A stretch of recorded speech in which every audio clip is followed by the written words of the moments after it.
I got up early yesterday morning. I was working around the house. I was doing some stuff outside. I was out there earlier today as well. I was up on a ladder, working up in some trees and getting some stuff done out there that just hasn't been done. And I don't know, 51 years of age, I probably shouldn't be up on the top of that ladder up in those trees, but I mean, why not?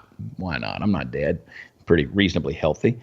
And I was just thinking yesterday as I was out there working that that's something that has been lost, is work ethic, in terms of just not only taking care of the things that you need to take care of, but finishing the job.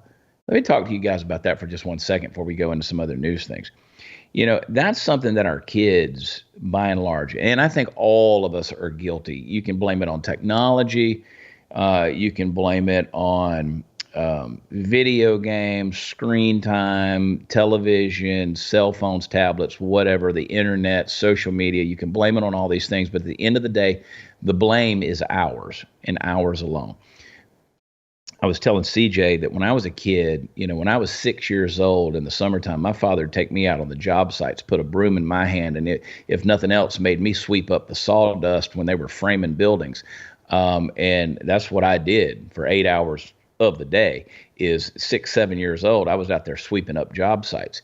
I didn't like doing it. It wasn't fun for me. It was a little overwhelming for a kid. But let me tell you something. My father made me do it. And as much as I didn't like it, as much as I complained, there was no getting out of it. It was boring.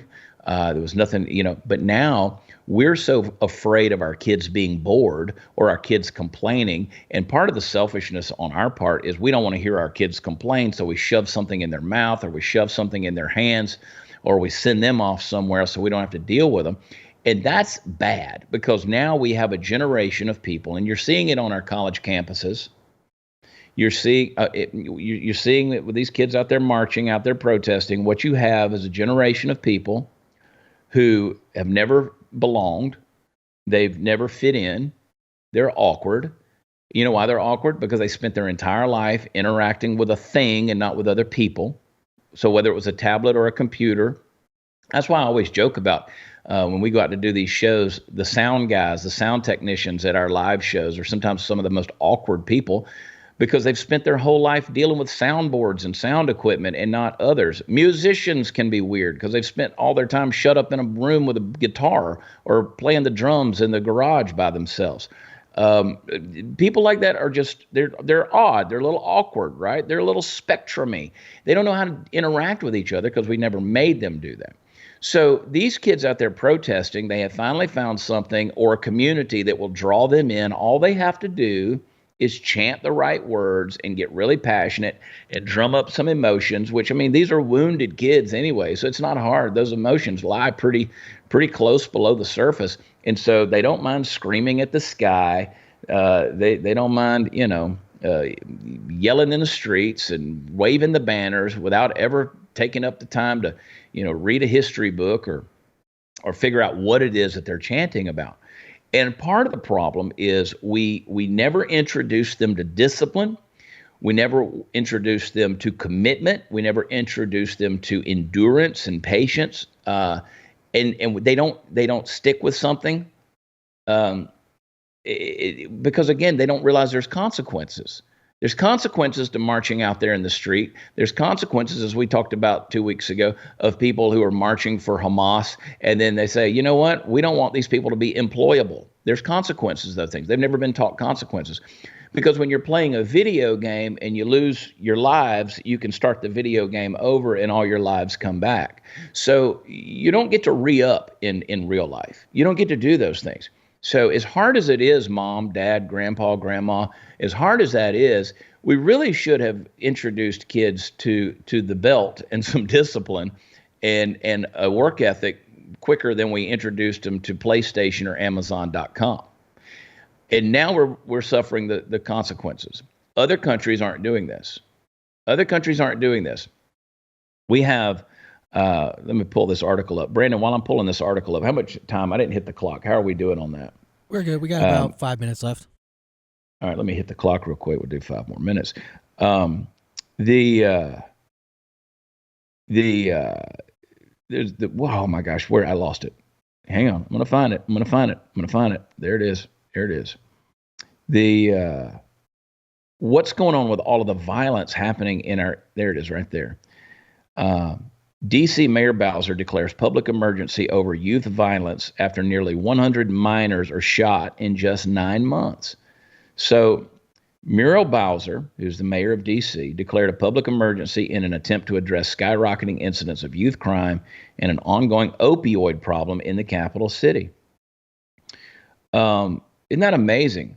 All of our leaders, quote, unquote, all of our leaders are in Washington, D.C. All the people who represent the entire United States of America are there. And that city is one of the worst in America for violence and for opioid abuse. Shocking increases in crime among children. 458 juvenile arrests for robbery in the first 9 months of 2023. That's a 10% increase from all of 2022. All of 2022, not just 9 months. Homicide, assault with a dangerous weapon, carjacking. Even the president's granddaughter was an attempted carjacking victim. 151, a third, that's 151 of all carjackings in the city were committed by children. By children. Now, again, you can look at that, and yes, statistically, you can call me what you want to call me, but statistically, I guarantee you I'm accurate without even knowing that this is happening in the urban areas of the community. A lot of these are black children. These are children who, again, it's epidemic. They did not have fathers. They did not have fathers in the home. So again, it just proves the point. What's the difference between being a father in the home or not having a father in the home if the father in the home isn't taking the time to care for and teach and discipline the children that are under their care inside the home? What is it, the old adage, you spell love, T-I-M-E? We're not taking the time with our kids. So when they turn out the way they do, and then we will turn around and complain about the fatherlessness in the black community, well, let's talk about the white community here. Let's talk about the Hispanic community here. Let's talk about whichever community you want to talk about where statistically the fathers do tend to stick around. If you're not doing the right things in the home, then holy hell, why was it a good thing for you to even be there? If mentally, physically, spiritually, emotionally, you were absent. If the only way you were there was physically, you still aren't doing your job. But back to D.C., in the first 9 months of 2023, 97 juveniles were shot. 15 of those were killed. But what are they going to do about it?